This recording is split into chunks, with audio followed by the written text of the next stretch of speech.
Welcome back to Talking Papers Faceless podcast. I'm Shaquille. And Alexa. We're here every Monday and Thursday for a deep dive into fascinating topics. That's right. And today we're going to be embarking on a pretty detailed exploration of the book, William Cooper, Behold a Pale Horse. Okay. We're going to unpack some of the key themes and perspectives presented in this work, drawing directly from the text itself. It's all good. Get ready to explore some potentially unconventional ideas and historical viewpoints. All right, let's do it. So right off the bat, the book starts with an introduction that suggests that there are powerful groups who would much prefer the information in this book to just disappear. What's your take on that initial framing? Like, why start with that kind of statement? Well, I think it's a way of immediately grabbing your attention as a reader, Yeah. It sets up this idea that what you're about to read is dangerous knowledge, something that someone doesn't want you to know. Right. And it positions the author, Bill, as he's referred to, as this kind of brave truth teller. Oh, I see. Like, he's risking something by putting this out there. Exactly. And the introduction really emphasizes his sincerity, even going so far as to point to his physical scars and the loss of his leg as these, badges of sincerity. Wow. Okay. That's a pretty strong image. It is. It's like saying, look, I've paid a price for what I know, Right. He's not just some armchair theorist. Exactly. And that kind of ties into the idea that telling the truth often leads to being rejected, even punished. Yeah. The book even draws a parallel to how prophets throughout history have been treated. Right. Like if something is unpopular or makes people uncomfortable, it might actually be closer to the truth. Interesting. It's a common thread in a lot of alternative thinking. This idea that mainstream narratives are often designed to suppress dissenting opinions. Yeah, makes you think. And the author really hammers that point home. Yeah. He states very clearly that his goal is to inform you, the reader, so that you can make the right decision. In a world where, according to him, we have been taught lies, and what we perceive as reality is actually manipulated by these powerful forces. So the mission is clear, to reveal the supposed hidden truths. Exactly. And he doesn't hold back on the stakes either, does he? It's not just about, like, intellectual curiosity. No, not at all. He really frames it as a matter of survival. He argues that your very ability to make it through what's coming depends on being able to see through these lies, to understand the true reality. He says truth must prevail in all instances, no matter who it hurts or helps. Right, so this isn't just some theoretical debate for him. No, it's presented as something vital, fundamental to your well-being. And then there's that pretty stark warning about a new world order that's supposedly beating down the door. Right. It's not just an observation, it's a call to action for people to, like, wake up and shape the future. Definitely. And it's interesting how he layers in a religious element to this as well. Oh, yeah. Yeah, he expresses a strong personal belief that God put me in places and in positions throughout my life so that I would be able to deliver this warning to his people. So for him, this isn't just a political observation. It's almost like a divinely ordained mission. Precisely. Wow. And that adds another layer of weight to his message, at least from his perspective. Yeah, definitely. It's like this isn't just Bill Cooper saying this. It's God speaking through him, according to him. Okay, so before diving into specifics, he lays out his foundational beliefs, kind of like his personal creed. Yes. And it's a pretty traditional set of principles, isn't it? Yeah, it is, for the most part. With one key emphasis that really stands out. Right, so he states his belief in God, in Jesus Christ as his Savior, and then crucially in the U.S. Constitution, but without interpretation. Without interpretation? What does that mean exactly? Well, it suggests a very literal originalist understanding of the Constitution, Oh, okay. Like no room for modern interpretations or evolving meanings. And then he also mentions his sacred oath to protect and defend it, framing his work within this context of patriotic duty. So right from the start, you get a very clear picture of where he's coming from, his worldview, and the lens through which he's interpreting everything for you. Precisely. Okay, so the book then shifts gears a little bit and starts sharing some anecdotes about his family history. Yes. It kicks off with this story about his great-grandmother, Vance, during an Indian uprising, highlighting her bravery and how an act of kindness actually saved her life.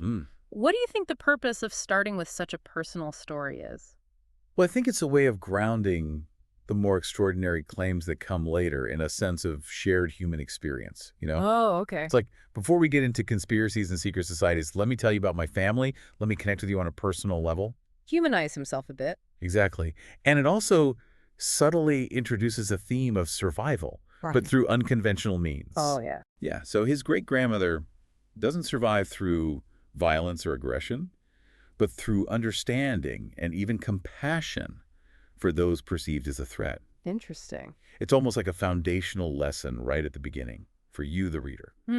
About navigating a dangerous world. Precisely. And that lesson is sometimes the best way to overcome an enemy is to understand them, Right, right. to look beyond the simple conflict. Okay, I like that. And then he goes on to paint this really vivid picture of his father. He describes him as independent, gregarious, feisty, tough, confident, adventurous. Wow. Sounds like quite a character. He was even comparing him to John Wayne at one point. Okay, so it's like a strong, almost iconic figure he's Yeah, presenting. exactly. And I think this serves a couple of purposes, don't you think? Oh, absolutely. Like, first, it roots him in a lineage of strong, individualistic people. Yes, he's coming from a background of people who weren't afraid to stand up for what they believed in, Yeah. people who carved their own path. And second, it humanizes him a bit, too. Right. Like, even though he's about to lay out some pretty wild theories, he's still someone's son. He had a family, he had a father who he loved and respected. And even the detail about how his father evolved in his capacity for affection over time. Yeah. It adds a real human touch to his character, makes him relatable. Right. It's not just this larger-than-life figure. He's someone who's experienced personal growth and change. And Exactly. even the mention of occasional, intense disagreements, Yeah. it hints at a realistic, complex family life. It does. It makes you think, okay, this isn't just some idealized image. It's a real family with real dynamics. Okay, and then he talks about his twin siblings, Ronnie and Connie. Yes. And he really emphasizes their close bond during childhood, especially because they grew up abroad with limited communication with the outside world. So it sounds like they were each other's primary connection, their world. And he really captures that sense of closeness in the way he describes their resourcefulness with simple toys. Yeah. Yeah, like they had to get creative because they didn't have access to all the latest gadgets and toys. Right, right. And then he talks about the excitement of Christmas and getting real toys Okay. and how they would often dismantle them to see how they worked. Oh, that's cute. It's a really vivid picture of their childhood, shaped by their circumstances, Yeah. And it highlights their adaptability and the strength of their sibling relationship. And I love that detail about ordering everything from the Sears catalog, the Wish book. Oh, yeah, classic. It's like a cultural touchstone for so many people. It is. It evokes this sense of nostalgia for a simpler time. Yeah. And then he also touches on the typical ups and downs of sibling relationships. Of course. The love, the hate, the fighting, the defending each other. Yeah, that's all part of it. Those relatable details really help to connect with you as a reader, even before getting into the more, far out stuff. Absolutely. It creates this foundation of shared human experience, Yeah, exactly. And then he brings us up to speed on Ronnie and Connie's lives as adults. Okay. So Ronnie's portrayed as this real salt-of-the-earth type, Yeah. selling John Deere equipment in Oklahoma, a Vietnam vet who earned a Silver Star. Wow. Sounds like he's done all right for himself. Yeah, he has, but there's this underlying sense of sadness too, Oh. Yeah, because they haven't been in contact for years due to travel limitations. Oh, that's tough. It is, and you can tell he really loves and misses Ronnie. And the fact that he mentions that Ronnie looks just like him, it's Yeah. like this subtle reminder of their shared identity, their bond, despite the distance. Yeah, it's a poignant detail. And Connie's life story takes a much more tragic turn. Yeah. Her husband's illness, the strain it put on the family, it's just heartbreaking. It is, and he really doesn't shy away from the difficult emotions, Yeah. It's clear that this experience really affected him deeply. And then there's her daughter, Chrissy. Yes. Her loyalty to her father, despite his challenging behavior, it's really moving. It speaks to the power of love and commitment, even in the face of adversity, Yeah, definitely. And the author's emotional response to this situation, it really highlights the human cost of these kinds of illnesses. Absolutely. It's not just a theoretical concept, it's real people's lives. Exactly. And then he kind of reflects on this idea of the general unfairness of life, Yeah. It's a very human conclusion, I think, after sharing such a personal and difficult experience. It is, and it's something that I think a lot of people can relate to, Yeah, the thing. Life throws curveballs. It's not always fair. So by sharing these intimate family stories, I think he achieves something really important. What's that? He establishes a personal connection with the reader, a sense of shared vulnerability, Hmm. before moving into the much broader and more controversial claims that are coming. Yes, it makes him feel less like a detached theorist and more like someone who's experienced the complexities of life firsthand, just like you and me. And that can make his message, even the more outlandish parts, more palatable, Yeah, definitely. It's like, okay, this guy's been through some stuff. He's not just making this up. All right, so let's shift gears a little bit and talk about his time in naval service. Okay, He starts by recounting his reaction to President Kennedy's assassination. right. He was on duty at the time, and he describes the gravity of the situation, the Mm. base going to DEFCON 2. Wow, that must have been a moment of immense tension. It was, and it immediately places him within this really significant historical event. It Mm. gives you a sense of his proximity to moments of national crisis. Yeah. And that move to DEFCON 2, Yeah, it really underscores the global uncertainty and the potential for conflict at that time. definitely. He then goes on to describe 3 specific incidents during his submarine service that clearly left a lasting impression on him. Okay. The first involved an unidentified object striking their submarine, causing some pretty serious damage. That's alarming. It is, and what's so intriguing about this incident is the unexplained nature of it. Like, Yeah.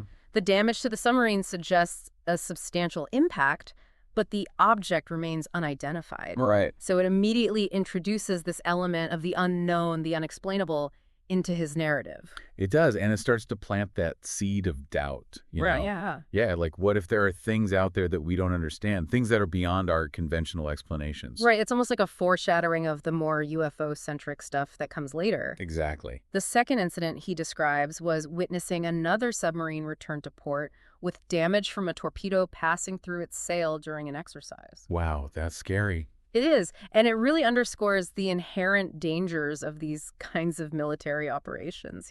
Yeah, Even routine training exercises can have potentially catastrophic outcomes. absolutely. It's a reminder that these guys are putting their lives on the line. Right, it's not just some glamorous job, it's serious business. Yeah. And then the third incident involved him seeing a seaman caught in a pressure wave and nearly swept overboard. Yeah. Again, speaking to the unpredictable nature of life at sea. Yeah, it's a dangerous environment. And these 3 incidents together really paint a picture of the kind of world he was operating in. Right, a world of risk, uncertainty, and the unknown. Exactly. Okay, so following the incident with the unidentified object, he says the captain ordered them to keep silent about it, classified the whole thing, threatened severe penalties if anyone talked. Wow. And this led to him requesting a transfer off submarines, eventually ending up on a gasoline tanker, the USS Tombigbee. That's interesting. It seems like a pretty significant reaction to, being told to keep quiet. It is, and you have to wonder, what was it that they encountered that warranted such secrecy? Right, and the fact that he chose to transfer to a gasoline tanker, which he describes as even more dangerous. It suggests that he wasn't afraid of risk, but maybe he was looking for a different kind of challenge. Or maybe he was just disillusioned with the secrecy surrounding this incident. Makes you think. And life on the Tombigbee, according to him, was quite the experience. Oh, yeah. Yeah, he describes it as chaotic, dangerous, with a volatile captain and a really unpredictable crew. Wow. He even recounts having to draw his weapon at one point to prevent an assault on an officer. So it's a less idealized version of military service. Yeah, it highlights the real challenges of leadership and maintaining order in stressful and potentially dangerous situations. Definitely. And then about 6 months later, he gets called into naval intelligence, Okay. has his security clearance significantly upgraded, and he's briefed on some pretty sensitive programs related to, nuclear weapons. Wow. So this is a real turning point in his access to information. It is, and I think it's important to note that this new role within intelligence, it kind of lays the groundwork for a lot of the more extraordinary claims that he makes later on in the book. Right. Like, this is where he starts to get exposed to the inner workings of the system, so to speak. Exactly. Okay. So now let's move into his foray into UFO research. All right. And he really jumps in head first, doesn't he? He starts publicly challenging some prominent figures in the field, labeling a key document as a fraud, which he says led to some pretty significant backlash. Yeah, he basically throws down the gauntlet. He does, and you have to wonder what motivated him to take such a controversial stance so publicly. Well, I think it speaks to his conviction, Huh. He clearly believes that he's right, that he has a deeper understanding of the truth about UFOs than these established figures. And he's not afraid to ruffle some feathers. Not at all. He then goes on to describe resigning from his job after Hami Shandera was seen on the premises, which led to some financial hardship. Right, so there's a real personal cost to his actions. Yeah, he's putting his money where his mouth is, so to speak. And he receives some help from a guy named Stan Barrington, with whom he then enters into a business agreement. Interesting. So it highlights the importance of, personal relationships and the realities of having to make a living. Right, even when you're pursuing these grand truths. Exactly. And then he details some, let's just say, messy business dealings related to his lectures and tapes, alleging deception and mismanagement by the people he entrusted with handling them. So it's a glimpse behind the curtain of, the challenges of trying to get his information out there. Right, and it reinforces this idea of him as a bit of an outsider, constantly battling against the system, even being betrayed by those he thought he could trust. It's a recurring theme in his narrative. Okay, so the book then introduces this document, Silent Weapons for Quiet Wars, and it's presented as a top-secret manual detailing this quiet war that's supposedly being waged against the public using these silent weapons. Wow. Okay, so we're really getting into conspiracy territory now. We are, and the need for absolute secrecy is really emphasized right from the start. So it's this clandestine operation, hidden from view. Exactly. And the language used to describe the public. Yeah. It's pretty harsh. It is. Like, he doesn't sugarcoat it at all. No, not at all. So people are described as refusing to improve mentally, a herd of proliferating barbarians, even a blight upon the face of the earth. It's dehumanizing for sure. It is, but you have to wonder if it serves a purpose within the framework of this document. Oh, definitely. Like, it's potentially justifying the need for control and manipulation, at least in the eyes of those who supposedly wrote it. Right. If you believe that humanity is fundamentally flawed, then maybe you can justify taking away their freedom for their own good. Scary thought. It is. Okay, so then we move into the specifics of this quiet war, and a lot of it revolves around economic control. The book references Rothschild's methods of manipulating finances and instigating wars. Okay. It basically paints this picture of powerful financial interests pulling the strings behind global events. So we're talking about this idea of a financial elite, a hidden hand, controlling things from behind the scenes. Exactly, and this historical reference to the Rothschild family. Yeah. It sets the stage for the broader claims about how economic power can be wielded to control entire nations and populations. Right, like if you control the money, you control everything. And then it makes this really unexpected connection to aviation shock testing theory as a precursor to economic engineering. Okay, I'm not sure I follow. So the analogy is, just as engineers study how aircraft respond to sudden stresses, like in a wind tunnel, these economic engineers study how the public and the economy react to sudden changes or shocks. Like a sudden spike in oil prices, for example. Exactly, or a stock market crash, things like that. Okay, interesting. And by understanding these reactions, they can then start to manipulate them, control them. Like a social experiment on a grand scale. Precisely. And the document then goes on to define some economic terms, using analogies to electrical concepts. Oh, yeah. Yeah, things like capacitance, conductance, and inductance. Okay, I'm no economist, so break that down for me. Well, think of economic capacitance as the ability to store wealth. Okay. Conductance is the flow of goods and services. And inductance is kind of like the resistance to change in that flow. And that's influenced by the population's habits, their behavior. So basically, they're trying to apply a scientific-sounding framework to how the economy works. Right, and specifically how it can be manipulated. And they even suggest that a decline in economic value can lead to a collapse of the population as a way to maintain the flow of money. That's a pretty drastic claim. It is, and it's a central part of their theory, this idea that population control is necessary for economic stability. And war, of course, is the ultimate way to achieve that, according to them. Right, because it eliminates a huge chunk of the population. And creates a demand for new goods and services, Yeah, it's a pretty cynical way of looking at things. It is, but it's consistent with their overall worldview, this idea that humanity needs to be managed. Okay, so the document then presents a stark choice. War, or this quiet warfare, using economic silent weapons.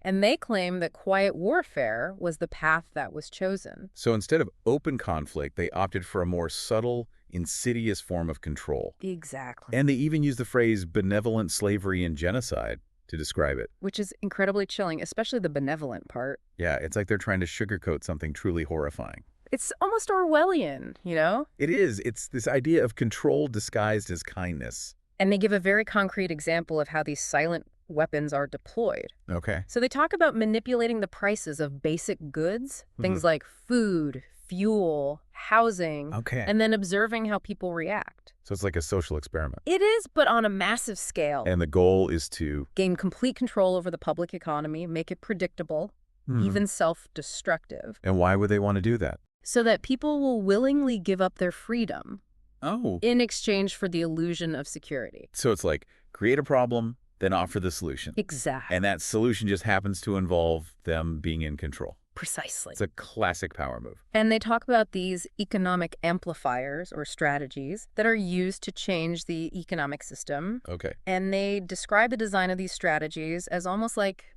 engineering a circuit, requiring a deep understanding of how different economic factors interact. So it's a very deliberate, calculated process. Very much so. Like they're treating the economy as a machine that can be fine-tuned. And they're the engineers. Okay, so moving on, the book then starts talking about government sources of information. And it makes this rather startling claim that various social programs are actually designed to collect data on citizens. Under the guise of providing aid. Exactly. It's a pretty cynical take. It is, but it fits within their broader narrative of control and manipulation. Yeah, I can see that. So they talk about things like welfare, social security, these kinds of programs. Okay. And they say they operate on what they call a free sandwich principle. What's that? Basically, the idea is that people are so eager to get this free sandwich that they'll willingly give up information about themselves. So it's like a trade-off. It is, but it's presented as a manipulative one. Right. Like you're not really getting something for free. You're paying for it with your personal data. And they list other government entities as well. Yep. IRS, the Census Bureau, and even surveillance of mail. So it's this whole web of data collection. Exactly. And then they get into this really detailed breakdown of what they call habit patterns programming. Okay, I'm intrigued. And this involves collecting a vast amount of personal information on individuals. Like what kind of information? Everything from your medical history to your psychological profile, your spending habits, your social connections. Wow, that's a lot. It is, and it's presented as incredibly intrusive, you know? Yeah, it definitely raises privacy concerns. And the idea is that by understanding your habits, your strengths, your weaknesses. They can predict and manipulate your behavior. Exactly. It's kind of like targeted advertising, but on a much more sophisticated and sinister level. Very much so. And they even consider how people cope with reality. Things like alcohol, entertainment, religion. Yeah. But they frame these not as personal choices or sources of comfort, but as factors that could be analyzed and exploited. Right. It's a very cold, calculating perspective. It is. Okay, so now we get to the heart of the matter, the ultimate goal, the New World Order. Okay. And everything discussed up to this point, according to this view, is a step towards that objective. So it's like a grand plan. It is, and the primary strategy for achieving this, they say, is to keep the public ignorant, confused, and distracted. Especially when it comes to understanding how things really work. Exactly. So things like a low-quality public education system, Yeah. especially in key areas like math, logic, critical thinking. These are seen as deliberate tactics. It's about creating a population that's easily manipulated. Right, a population that doesn't question authority, that doesn't think for itself. Exactly. And that's why they see the rise of communication and education among the lower classes as a threat, because it could potentially disrupt this power dynamic. So the solution, according to them, is to strive for energy dominance. Okay. Essentially, to become so technologically advanced that they no longer need the labor of the masses. A very elitist view. It is, and it leads to a very disturbing conclusion, which is that human value is essentially defined by its economic utility. Right. So you're only as valuable as the labor you can provide. And the book goes so far as to apply game theory to the concept of a slave laborer. It's a very cold, calculating way of looking at people. It is, and it really highlights the dehumanizing nature of their ideology. And they try to quantify everything, even seemingly intangible things like, say, a mother's influence on her daughter. How do they do that?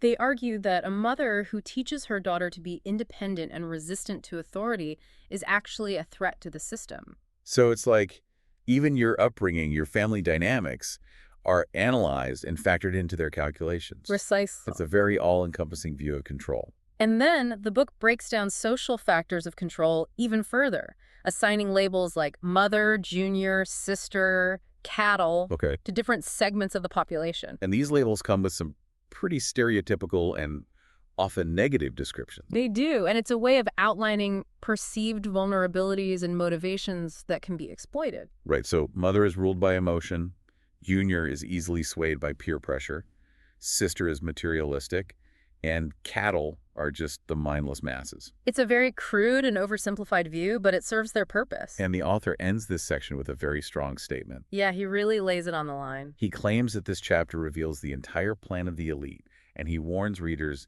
that they can no longer claim ignorance. Right, like you've been told, now it's up to you to do something about it. And he dismisses any counter-arguments as simply stemming from a lack of understanding. So it's a very uncompromising stance. It is, and it really sets the stage for the rest of the book, which is essentially a deep dive into specific examples of these alleged conspiracies. Okay, so now we get into the realm of secret societies. Oh, no. And the book starts by stating that they claim their secrets are for the benefit of mankind, held by a chosen few, an educated elite. So it's this paternalistic view, like, we know what's best for you. Exactly. But the author challenges this notion. Okay. And he does so by drawing a comparison to primitive tribal societies. Interesting.